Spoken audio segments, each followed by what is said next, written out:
Hello everyone, welcome to the Ozark Outpost in Dixon, Missouri. This is going to be France, Italy, and the United States, July 37. The French missed their lone tech roll. They did manage to place a spy ring in Berlin. There he is. They missed with their counter-espionage attempt. They decided not to build anything. They saved what money they had.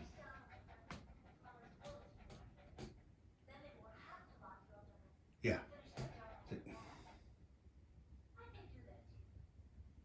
I'm making sure what I've got there is correct. Yeah. Yep, they saved their money. They didn't do any combat moves, no non-combat moves anywhere. They didn't spend any oil. They got their 3 oil from the United States and their 9 francs for this turn. Plus the 8 that they saved. They've got 17 francs in their bank there for next turn. Short and sweet for them, as French turns tend to be, especially early in the war. All right, now we'll move on to Italy. Italy used its lone tech roll to get stage 1 of wartime economy. They missed on their spy ring rolls. Of course, there aren't any spies in Rome to do counter-espionage on. For their build, they had a heavy cruiser and a light cruiser in box 2 on the chart. They finished both of those for a cost of 9. And then they lend-leased the remaining IPP to General Franco. Then the Italians, feeling a little froggy. Mussolini put a mountain infantry on this transport and zipped across the Adriatic and did the walk-in capture on Albania. So now Italy has satisfied a victory objective, provided they hang on to those 2 territories. They possess 2 land zones that they did not have at the beginning of the game. And that's a victory point for them.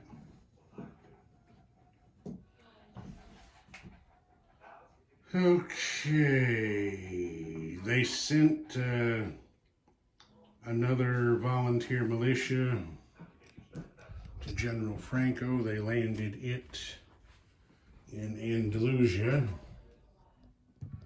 Get over here.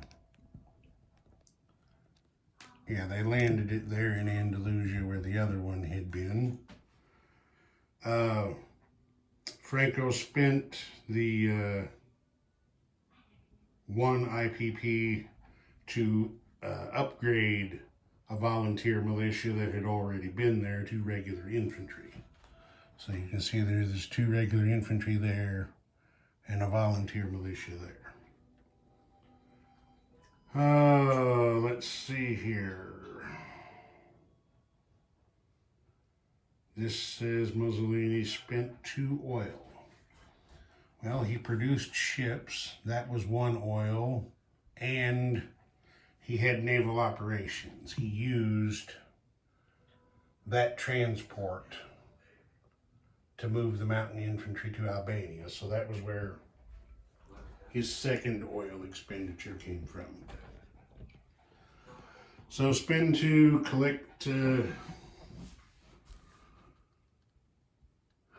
spend 2, collect 2 from the United States.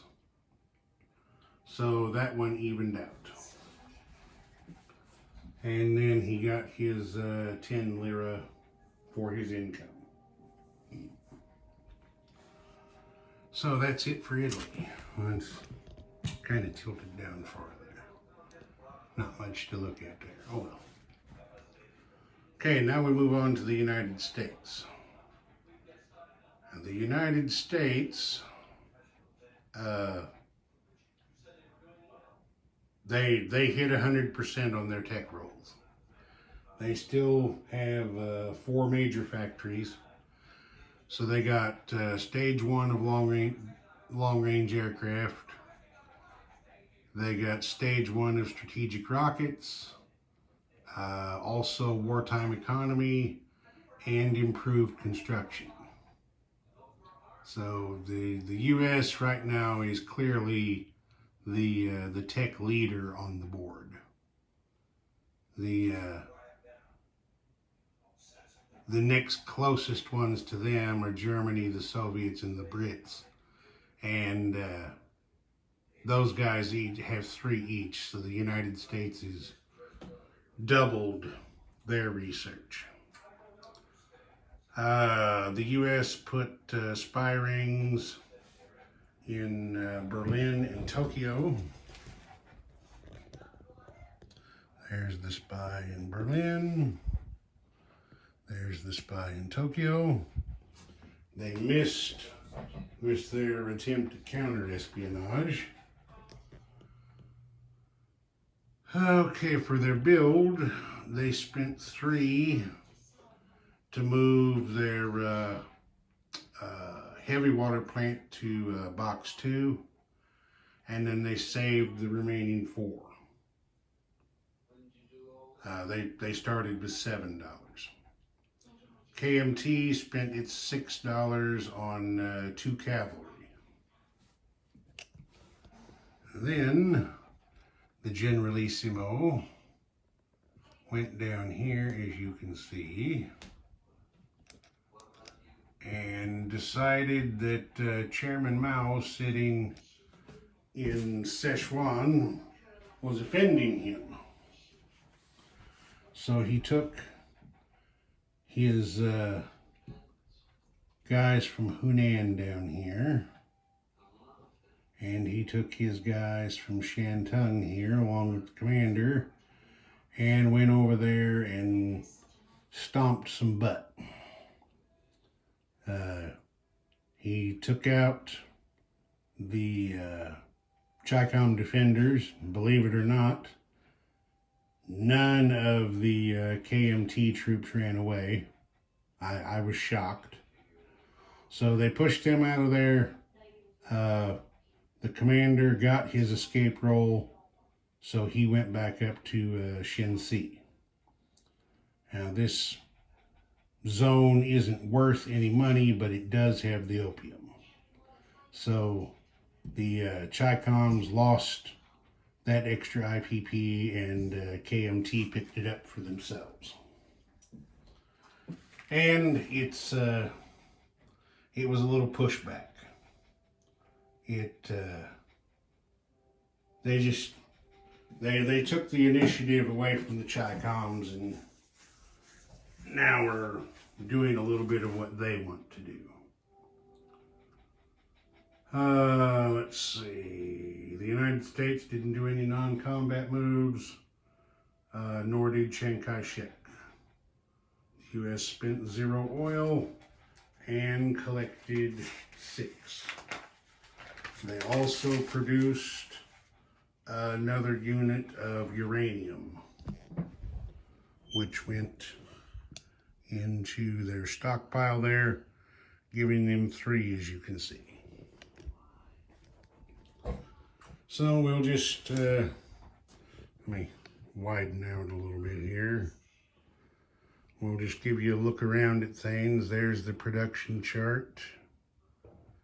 You can see who's doing what there. Here's a look at the capitals, so you can see who's got spies where, whose spies have been doubled.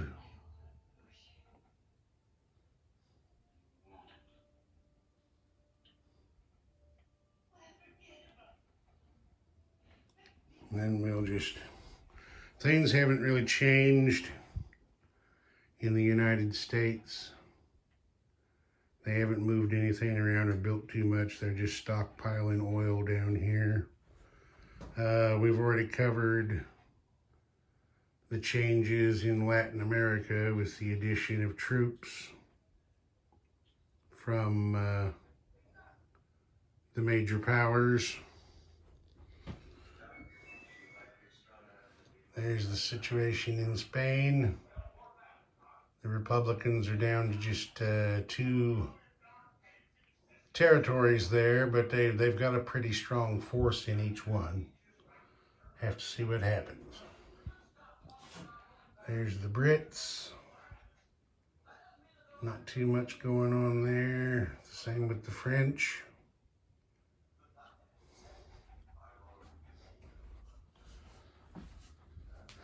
Here's a look at the Med. See, there's not really a hell of a lot going on there, or North Africa. Everybody's just posturing right now, preparing for what's to come. There's Germany. I'm not sure how well you can see things from this angle, but I'm doing the best I can here. Of course, the Soviets don't have very much money to spend, and what they do have, they're trying to help the Republicans with. There's the situation in FEC and Southeast Asia, China. Just really I guess the standout as of right now would be the Chi-Coms. I think they're the ones who have accomplished the most so far. There's the Japanese situation, on down into the South Pacific, Anzac, and then over there to the western United States, and nothing's changed over there, just stockpiling a little oil. All right, that's going to be that. Ozark Outpost, over and out.